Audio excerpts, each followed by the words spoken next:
Bonjour à tous, c'est Marhaba de cette semaine en Turquie. Le mouvement anti-vaccin s'organise en Turquie alors que le variant Mu se développe.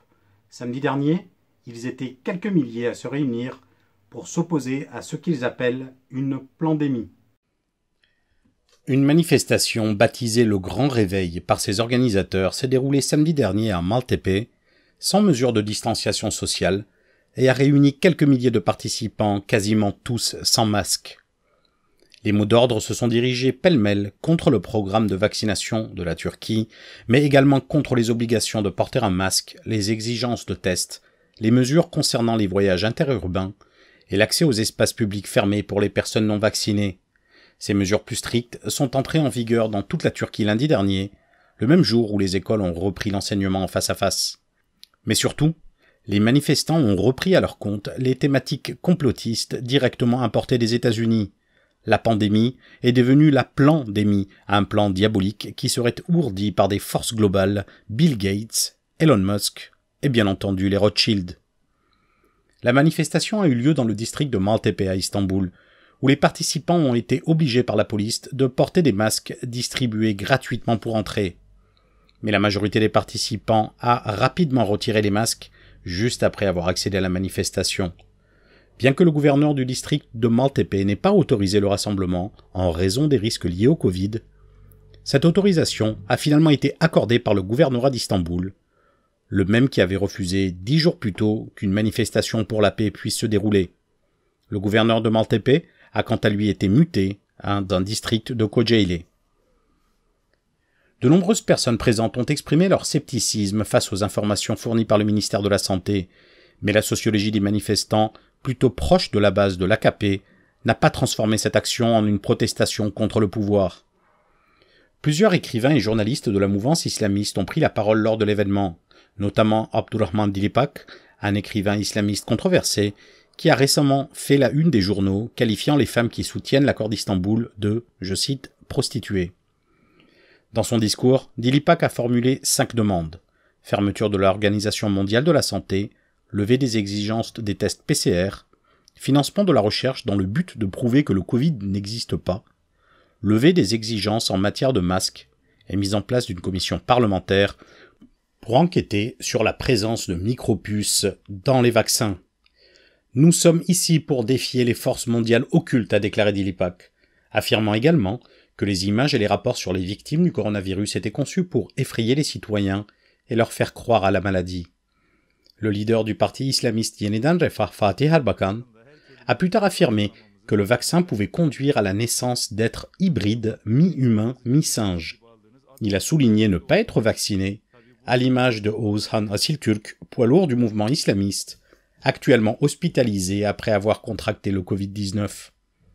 Le mouvement anti-vax de Turquie, moins important que ceux de nombreux autres pays, a peut-être vu sa plus grande manifestation avec l'événement de samedi. Bien que l'opposition et l'hésitation au vaccin restent des obstacles majeurs à la campagne de vaccination en cours, les sentiments anti-vax sont moins courants qu'en Europe. Pendant ce temps, la Turquie prépare le lancement du vaccin Turcovac. Le ministre de la Santé Fahrettin Koca a annoncé qu'un vaccin développé localement sera bientôt soumis pour approbation d'urgence. Le vaccin devrait entrer en production de masse en octobre s'il est approuvé. Pour une approbation d'urgence, les vaccins doivent passer par une phase d'études cliniques et après approbation, une autorisation formelle. Le vaccin Turcovac, développé par l'université d'Erciyes et la direction des instituts de santé turcs, est un vaccin de type inactif, similaire au Sinovac, également largement utilisé en Turquie. Dans son annonce, le ministre de la Santé a précisé que l'approbation d'urgence ne signifie pas une autorisation complète et que l'approbation peut être annulée s'il est démontré que le vaccin a des effets secondaires graves. Ruşen Çakır est revenu sur ce moment. Ici, une question se pose. Cette manifestation aurait-elle dû être interdite ? Et il y a beaucoup de discussions à ce sujet. Est-ce qu'il est légitime d'interdire ce type de manifestation ? Et je dois dire que c'est assez compliqué. Et que, finalement, c'est du ressort de la philosophie du droit. Ça concerne directement les libertés fondamentales. Disons que, finalement, ça ressemble un peu à la question de savoir s'il faut accorder de la liberté aux ennemis de la liberté. Donc là, ici, il s'agit de savoir s'il faut accorder la liberté aux idées qui menacent directement la santé publique. C'est une question assez délicate et personnellement, je pense qu'il ne faut pas l'interdire.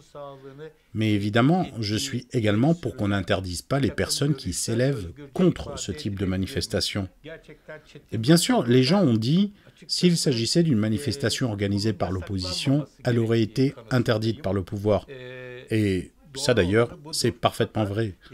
On sait que de nombreuses manifestations, celles du mouvement des femmes par exemple, ou les manifestations des organisations LGBTI, ou celles des étudiants de Boğaziçi et tant d'autres, ces manifestations ont été interdites. En prétextant quoi? En prétextant la santé publique.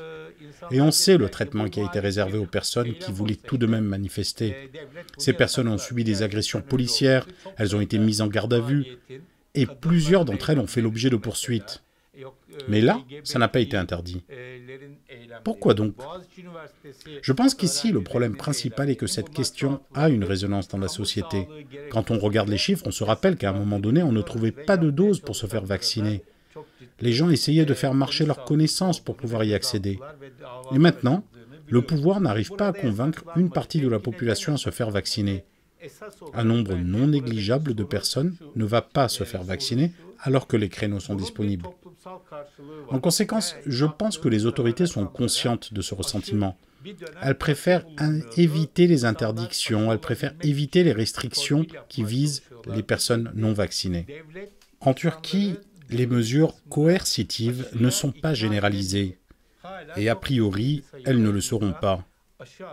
Et je pense que la raison principale est de ne pas mécontenter les électeurs. D'ailleurs, durant tout le processus de lutte contre la pandémie, on a pu constater que le président Erdogan, qui a l'habitude de tenir des affirmations très martiales, très tranchées en général, a adopté une posture plutôt conciliante concernant le vaccin. Et ça, c'est assez intéressant. Le ministre de la Santé aussi a préféré énoncer des banalités plutôt molles, sans faire d'appel directement aux citoyens. Il a préféré s'orienter vers des déclarations qui n'étaient pas très précises. Il n'a pas, par exemple, adopté la posture de l'Union turque des médecins, qui, elle, s'est adressée de manière directe aux personnes non vaccinées, en leur expliquant pourquoi est-ce que ces personnes devraient se presser d'aller se faire vacciner. Et là, les regards se tournent vers l'opposition. Personnellement, je pense qu'ils n'ont pas eu de stratégie précise concernant la politique qu'ils ont menée. Il y avait tellement de choses à critiquer. D'abord, sur l'approvisionnement en vaccins. Après, sur leur nombre insuffisant. Ou même, rien que le choix qui s'est porté en premier sur le vaccin Sinovac. Moi-même, j'ai reçu les 2 doses. Et à vrai dire, je pense qu'il y a beaucoup de personnes qui ne savent pas à quoi servait ce vaccin. Dans tous ces sujets, il y avait matière à développer un discours politique, des critiques. Et bien, on a constaté qu'ils n'ont pas trop élevé la voix, ce qui finalement est significatif ou bien absurde selon là où on se place. Osman Kavala et Selahattin Demirtas sont devenus les symboles d'une justice qui peut paraître aux ordres du pouvoir. Le Conseil de l'Europe a demandé leur libération. Le Conseil de l'Europe a annoncé sa décision pour l'homme d'affaires Osman Kavala et l'ancien coprésident du HDP Selahattin Demirtas. Il a exigé la libération de Demirtas, toujours détenu malgré les décisions de la Cour européenne des droits de l'homme, qui demande aussi l'annulation de sa condamnation. Le Conseil a donné à la Turquie un délai qui court jusqu'au 30 septembre pour libérer l'ex-candidat à l'élection présidentielle. Rappelant aussi la demande de libération d'Osman Kavala, le Conseil a décidé d'attendre cette libération jusqu'à la session de décembre. Si Kavala n'est pas libéré avant la prochaine session, la Commission notifiera formellement à la Turquie son intention d'engager une procédure de violation en vertu de l'article 46.4 de la Convention européenne des droits de l'homme. Rendez-vous donc à la prochaine réunion du Conseil, qui devrait se tenir du 30 novembre au 2 décembre 2021. C'était une mesure qui avait été décidée en raison de réciprocité. Les universitaires français devaient avoir le niveau B2 en turc, sans quoi aucun titre de séjour ne serait accordé. Après avoir perdu 4 universitaires de l'université de Galatasaray et beaucoup de confiance, le Conseil supérieur de l'enseignement est revenu sur sa décision. 4 membres français du corps académique ont déjà quitté Galatasaray en raison de l'exigence de connaissance du turc. 2 autres professeurs ont eu jusqu'à septembre pour atteindre le niveau B2. Selon les informations de l'université Galatasaray, cette obligation a été officiellement levée le 2 septembre. Les universitaires français qui se sont entretenus avec Mediascope ont déclaré que cette obligation, puis sa levée soudaine, avait ébranlé leur confiance dans l'institution universitaire de Galatasaray et le Conseil de l'enseignement supérieur.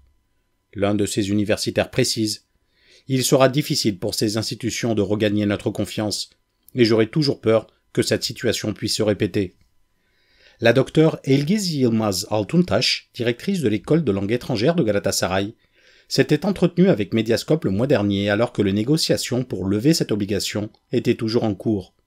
La professeure avait déclaré à l'époque que le recteur de Galatasaray était en pourparlers avec le ministère turc des Affaires étrangères pour trouver une solution au problème, affirmant « Des pourparlers sont en cours pour trouver la solution dans un cadre de réciprocité ». Malgré les déclarations conciliantes des porte-paroles des universités, l'exigence turque instituée par le Conseil de l'enseignement supérieur était en fait le résultat d'une tension diplomatique entre les 2 pays, dont les relations ont souvent été tendues. À la suite de l'introduction de l'exigence linguistique de la France pour les imams et les enseignants de plusieurs pays, la Turquie avait introduit une exigence similaire en appliquant ce qu'elle avait jugé être une réciprocité, en obligeant les professeurs français à passer un examen de turc dans un bref délai l'automne dernier. La majorité des universitaires français ont échoué à l'examen, mettant en péril le renouvellement de leur permis de travail. Les détails concernant les exigences linguistiques, telles que les dates des examens de rattrapage et les délais pour atteindre le niveau de turc B2, étaient restés flous, et de nombreux membres du corps professoral se sont plaints d'avoir été pris dans le collimateur diplomatique des 2 pays. Avant l'abrogation de cette règle plus tôt ce mois-ci, les professeurs français avaient également noté que leur incapacité à renouveler leur permis de séjour depuis septembre 2020 avait rendu difficile, voire impossible, la location d'un logement, la signature de nouveaux contrats Internet et de nouveaux contrats téléphoniques, ou même l'utilisation des transports publics. L'endettement des ménages commence à inquiéter de plus en plus en raison de sa généralisation.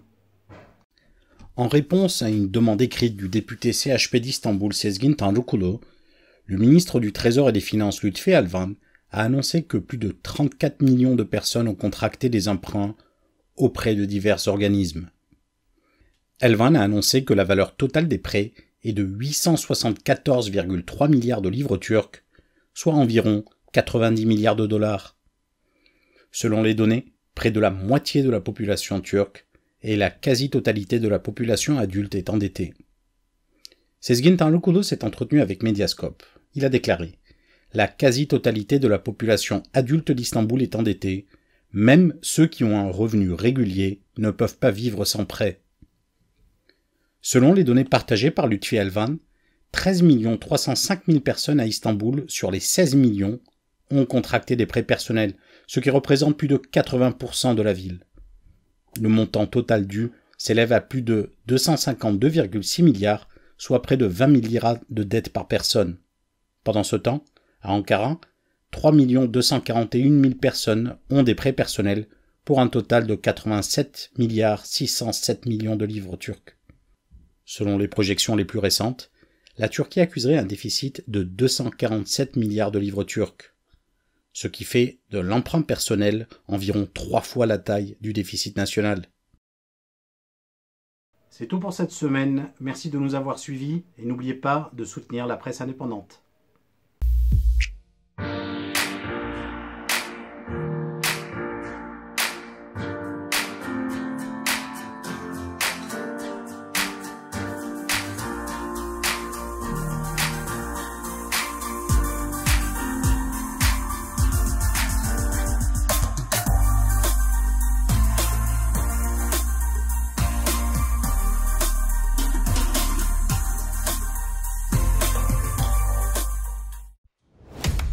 Türkiye'nin sivil, bağımsız, özgür ve çoğulcu bir medya ortamına ihtiyacı var. Mediascope, 20 Ağustos 2015'te bu ihtiyacı karşılamak üzere yola çıktı. Ama yolumuz uzun. Bu yolculukta bize Patreon veya YouTube'un katıl butonu üzerinden katkıda bulunabilirsiniz. Destek verin, sizinle güçlenelim.